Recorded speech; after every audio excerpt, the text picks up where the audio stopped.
I'm glad to be able to bring a lesson, though I'm not so happy over the situation that caused it to come about. Brother Phil being under the weather with the illness that he's dealing with. It's always sad to hear of a fellow brother and sister, doesn't matter either way, who are ill. Today I want to bring a lesson, and I will tell you up front, it is entitled, You Can Know That God Exists. Now, what I will tell you up front is I do not know who the author of this is. I have had it for so long that I didn't jot down who the author was, though it does pertain to an awful lot that we're having to deal with today. People that are so arrogant because of their education and their status, believing that it is their privilege and that it is okay to give you their personal opinions about God and His existence. They believe they have evidence, though anytime you examine what they call quote unquote evidence, that it has so many holes in it that anyone would dare to stand on it is amazing and shameful. So keep that in mind as I go through today. And again, I say I do not know who the author is. He is the unknown author. Perhaps someone listening, maybe even in amongst us here today at North Point, may recognize who it is and tell me who it is at the end of the period, and I'll be glad to jot their name down on it. But you can know that God exists, and we can. In the beginning was matter, which begat ambient, which begat amphibian. Some of these words have got me here. Which begat the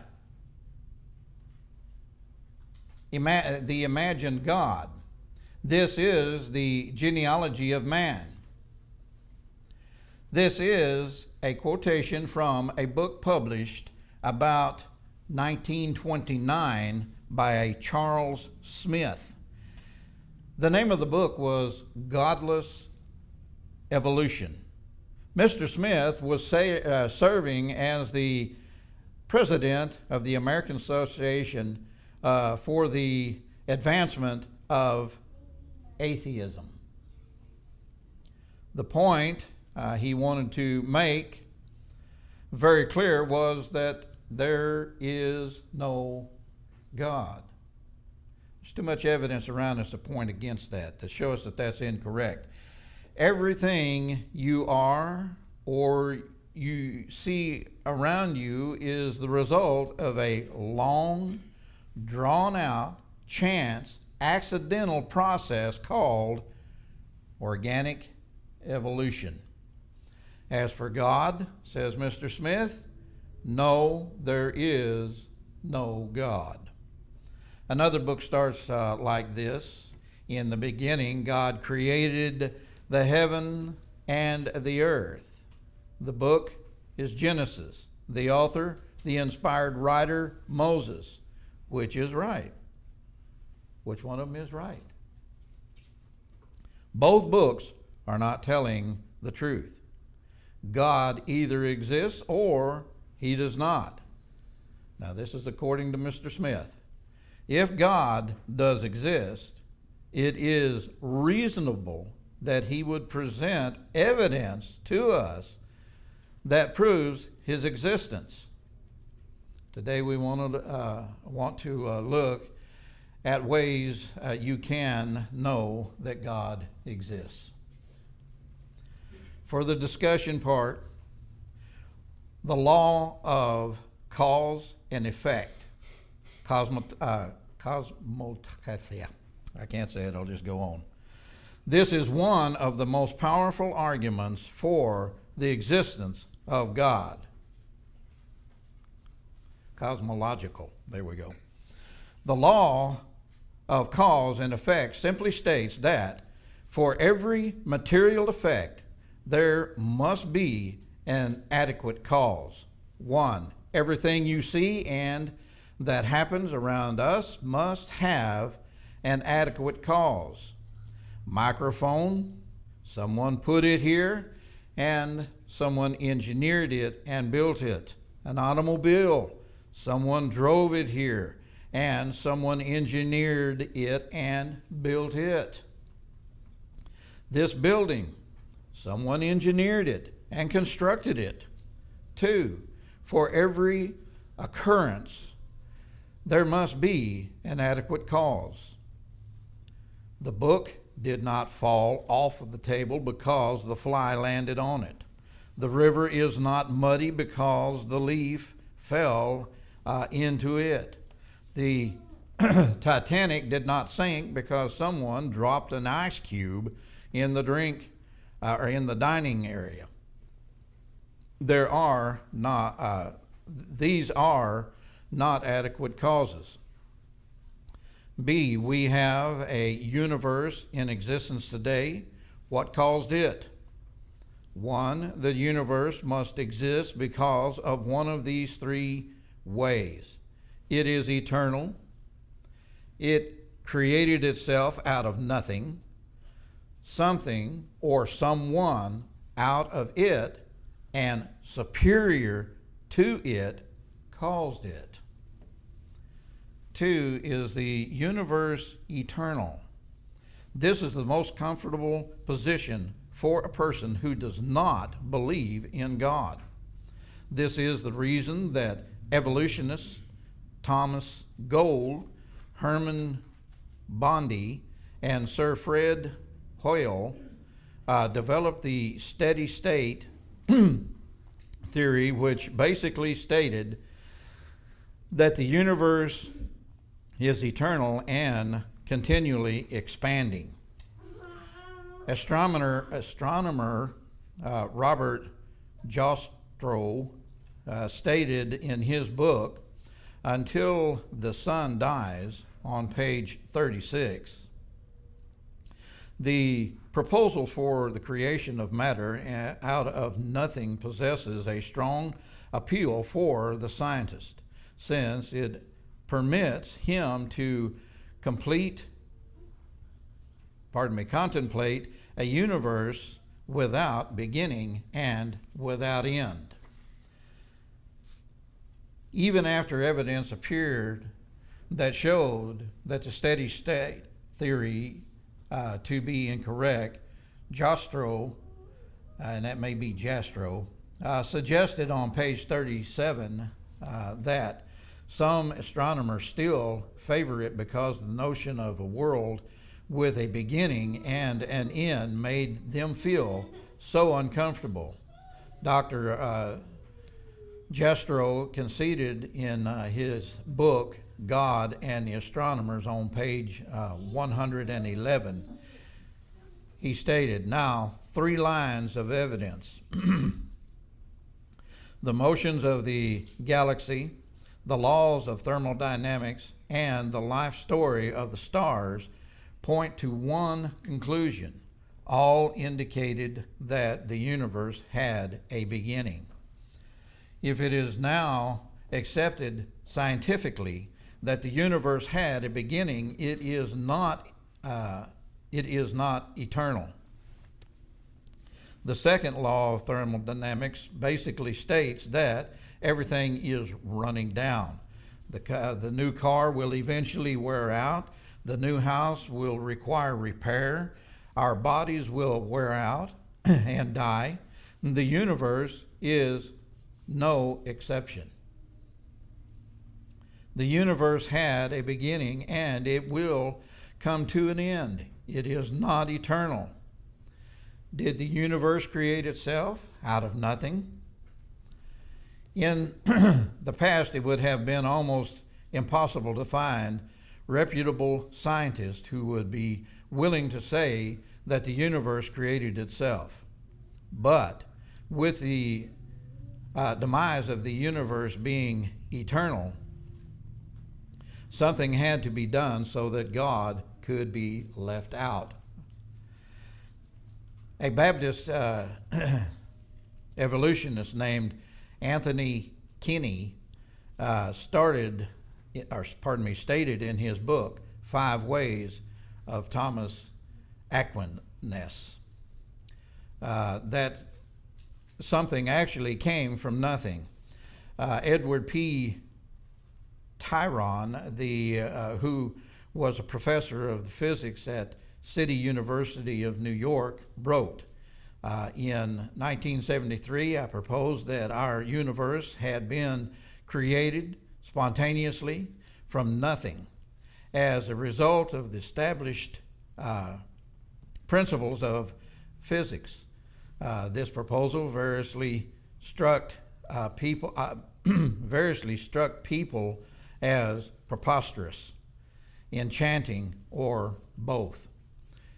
He also stated, our universe is simply one of those things which happened from time to time. This suggestion is in direct violation of the first law of thermodynamics, which states that neither matter nor energy may be created or destroyed in nature. This is scientific fact, stating that our universe was created from nothing, contradicts established scientific fact. As Ralph Esteling wrote, we cannot have our absolute nothingness and eat it too. When I looked at my watch, from where do I think it came? If I look at my watch like many scientists look at the universe, then I would think that it must have created itself out of nothing. Just simply one of those things which happened from time to time. Neither my watch nor the universe created itself. Such an idea is absurd. Was the universe created? All evidence indicates that the universe had a beginning. It did not create itself. The universe is an effect. Therefore, it had to have an adequate cause. There is no effect that is greater than its cause. The universe had to have been created by something or someone. That one existed before it, 2 is superior to it, and 3 is of a different nature. R.C. Sprout wrote in his book, Not a Chance, on page 185. Indeed, reason demands that if something exists, either the world or God or anything else, then something must by itself exist. There must be a self-existent being or some sort somewhere, or nothing would or could exist. Everything that humans know to exist can be classified as either matter or mind. There is no other alternative. Everything that exists is either matter or mind. Something exists now, something is eternal, either matter or mind. Matter is not eternal. We have seen that, so mind must be eternal. Who is the eternal mind? God. God is the creator of the universe. We are in existence today because of the one in whom we live and move and have our being. Acts 17:28. Scriptures supporting the law of cause and effect.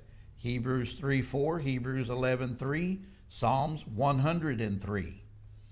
A second way that we can know that God exists is design in nature. technological argument. If purposeful design exists in nature, then there must have been a designer. There's no way to get around it. Purpose in nature proves there must be an architect. You do not get a poem without a poet. You do not get a law without a lawgiver. You do not get a watch without a watchmaker. We live in a very impressive universe. It is estimated to be as much as 2 billion light years in diameter, traveling at the speed of light, 186,000 miles per second. It would take 20 billion years to travel across it. There are an estimated 1 billion galaxies in the universe and an estimated 25 sextillion stars. That's a lot of stars. The Milky Way galaxy in which we live contains over 100 billion stars, and traveling at the speed of light would take 100,000 years to cross. If you drew a map of the Milky Way galaxy and represented the Earth and the Sun as two dots 1 inch apart, 1 inch would equal 93 million miles. We would need a map of at least 4 miles wide to locate the closest star. If the Earth was 1/10 closer to the Sun, we would burn up. 1/10 further away, the Earth would freeze. We are just the right distance from the Sun for us to exist. By accident? No. The Earth is rotating on its axis at 1,000 miles per hour at the equator, and moving around the Sun at 70,000 miles per hour, or 19 miles per second. At the same time, the Sun and its solar system are moving through space at 600,000 miles per hour in an orbit that would take over 220 million years to complete. 1/9 of an inch every 18 miles. If it departed by by 1/8 of an inch instead, we would be all frozen to death. Not an accident that this has come about. A vast number of other things concerning the universe that are just right for our survival could be given, but let us look closer to home. Design in the human body. Our bodies are the results of innumerable fortuitous occurrences. Evolutionist Alma E. Genesis stated, when you come right down to it, the most incredible creation in the universe is you. With our fantastic senses and strengths, your ingenious defense system, and mental capabilities so great you can never use them to the fullest. Your body is a structural masterpiece, more amazing than science fiction. The human body can be divided into 4 different levels: cells, the smallest unit of life; tissue, muscle tissue, nerve tissue, etc. Groups, of the same kind of cells carrying on the same kind of activity: organs, heart, lungs, liver, etc. Groups of tissues working together in unison. Systems: reproductive, circulatory, etc. Groups of organs carrying out specific bodily functions. There are over 30 different kinds of cells in the human body: red blood cells, white blood cells, nerve cells, etc., which total 100 million cells in the average adult. All the cells of the body, of the human body, if lined up end to end, would reach around the earth over 200 times. Each cell is composed of three major components: cell membrane that encloses the organism. Within the membrane is the cytoplasm. Within the cytoplasm is the nucleus, and I do apologize for the pronunciation. I'm sure I'm incorrect on that. Inside the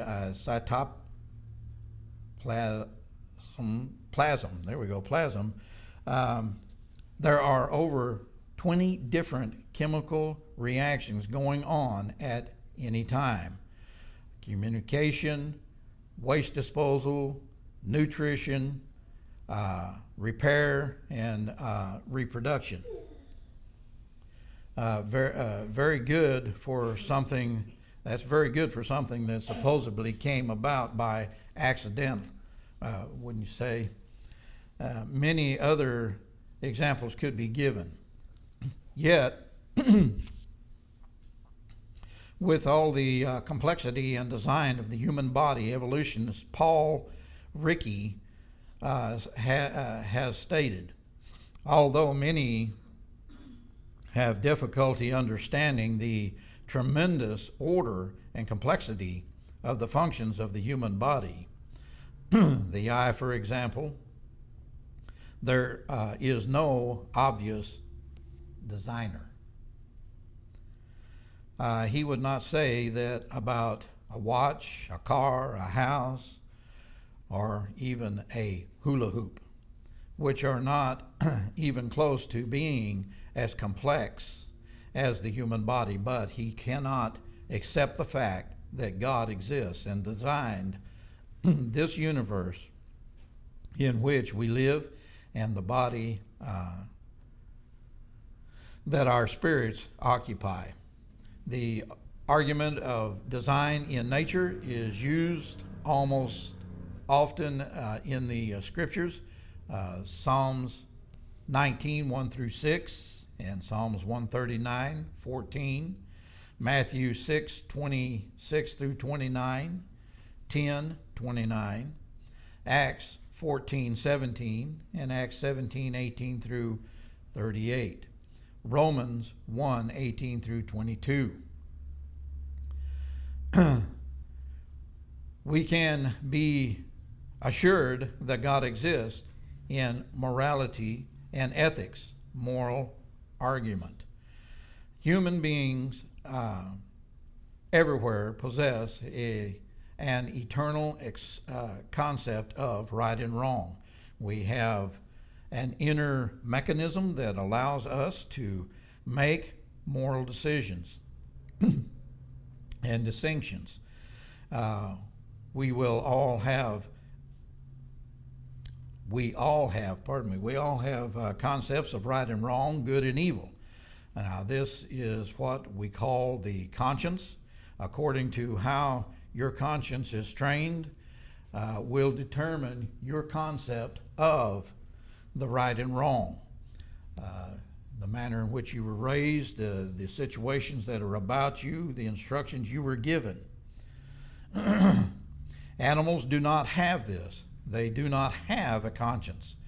Does a lion feel sorry for the gazelle that it just killed and devoured? No, it does not. Does a dog experience remorse for killing a cat or a rabbit? No, it does not. Does a pack rat feel guilty for stealing different items? No, it does not. They are not structured such as we are. If a man is only an animal with a conscience, then where did it come from? Man's ethics and morality have to do either from the mind of man or from the mind of God. Edward John Carnell wrote in his book, An Introduction to Christian Apologetics, on page 320 through 321. In answering the question, one has little latitude of choice. Either the law that rules the mind is supreme, or the mind which makes the law is paramount. The Christian will defend the primacy of the lawgiver. Non-Christian Christianity will defend the primacy of the law. Evolutionist George Gaylord Simpson was forced to conclude in his book, The Meaning of Evolution, on page 346, the workings of the universe cannot provide any automatic, universal, eternal, or absolute ethical criteria of right and wrong. This is a big problem for evolutionists because they conclude man to be, or consider man to be, little more than the last animal to be produced by the long process of evolution.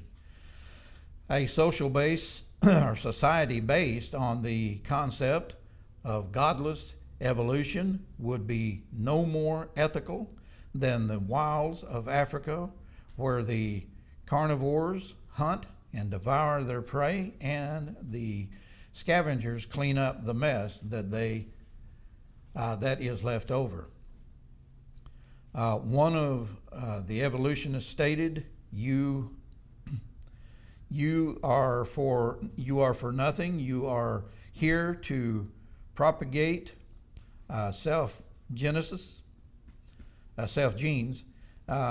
There is no higher purpose in life." Then he stated, "My own feeling is that human society based simply on the genes of law of the universe, ruthless selfishness would be a very nasty society in which to live." And aren't we rapidly seeing our country going this way? If man's morality came from himself, then no one could ever suggest correctly that someone else's conduct was wrong, or that another person ought to or ought not to do something. If evolution is right, there is no God. Then everything that a person does in this life must be permitted. And aren't we headed that direction with our laws? If there is no God, then everything goes. Nothing is held back. When Hitler slaughtered countless millions and bred people like animals in behalf of evolving a master race, he believed that he was acting in the genuine interest of mankind. If evolution is right, then Hitler did nothing wrong. The Humanist Manifesto of 1973 stated on page 17 through 18, "We find that moral values derive their source from human experience. The ethics of autonomous and situational happiness and the creative realization of human needs and desires are continuous themes of humanism. We strive for good life here now. In the area of sexuality, we believe that tolerance attitudes often cultivated by orthodox religions and puritanical cultures unduly suppress sexual conduct. The right of birth control, abortion, divorce should be recognized. Neither do we wish to prohibit by law or social sanction sexual behavior between consenting adults. We have now unfortunately passed many laws to support such as this. People are falling headlong head over heels into believing such teachings. Sexually transmitted diseases are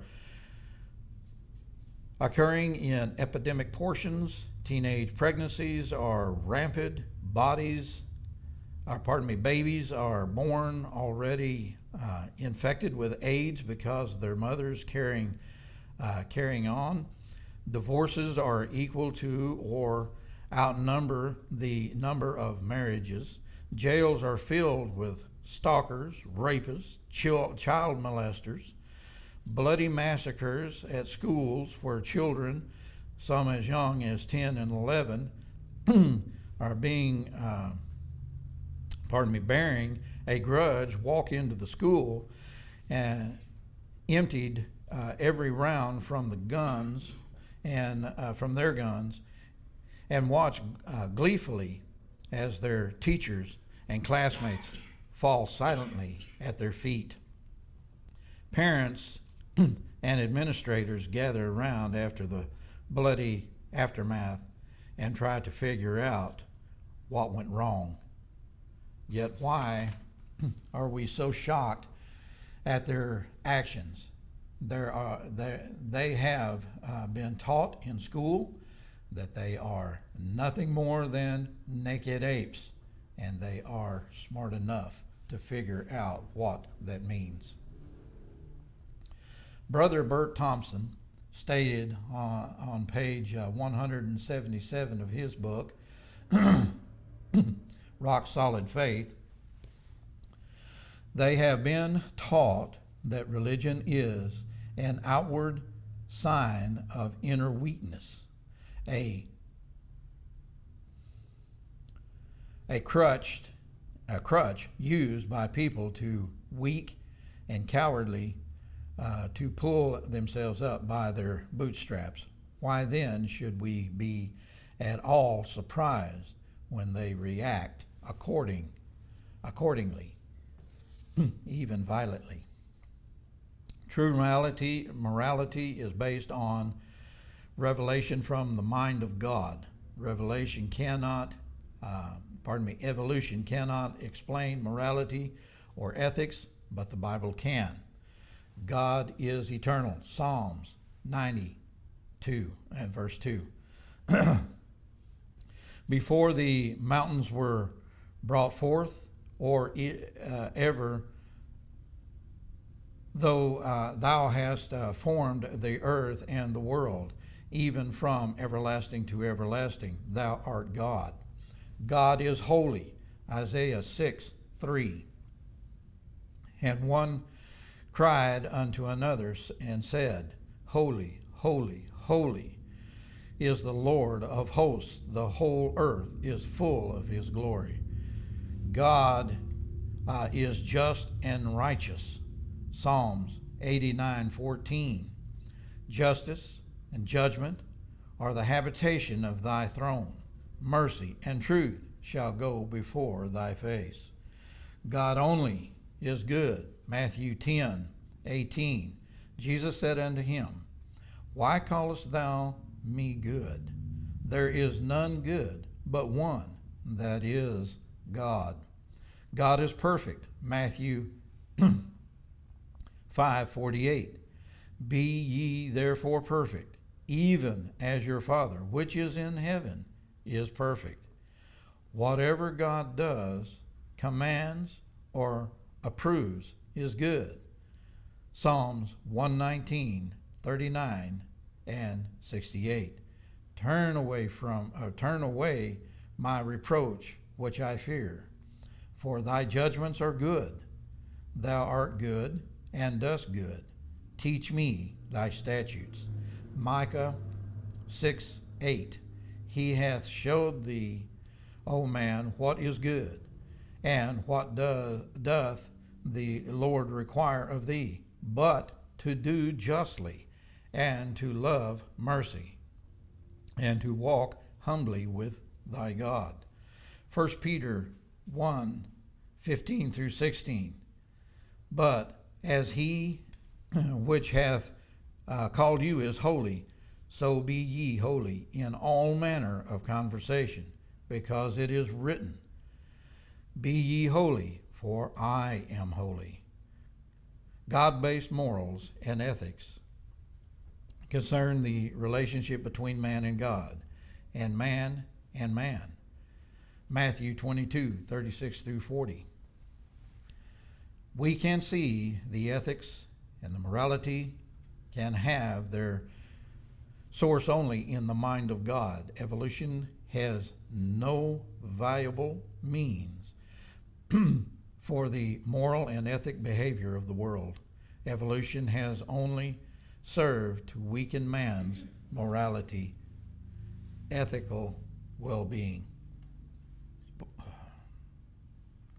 You can know that God exists. You can know it because the universe exists. The great cause of the universe is God. He is the only explanation. You can know that God exists because of the fantastic design we see in nature. None of this could come about by accident. You can know that God exists because of the moral and ethical nature of mankind. God is our source of ethics and morality, and He has revealed to us how we must live. In the beginning, God created the heaven and the earth. The lesson is yours. Again, I do not recall the author. If there is one who has become a Christian but has fallen away, we would like to invite you to come back as soon as possible. Make it today. Make it immediate. Don't wait. Tomorrow is not yours. The next minute is not yours. If you've never put on Christ and become a member of His body, then we invite you to come and make your wishes known there. To do so, to become a part of Christ's body, His church, for which He died, and there's only one. It's not multiple, it's only one. John 6:45, you must hear and learn. Mark 16:16, you must believe. Luke 13:3 and 5, you must repent or perish. Matthew 10:32 and 33, you must confess Christ. Why would He confess you if you deny Him? If you're ashamed of Him, why would He confess you? 1 Peter 3:21, you must be baptized. We're told there the baptism does save. So it is a requirement. You must be baptized. And you must remain faithful all through the remainder of your life. If you have any such desires or needs, please make them known as we stand and sing.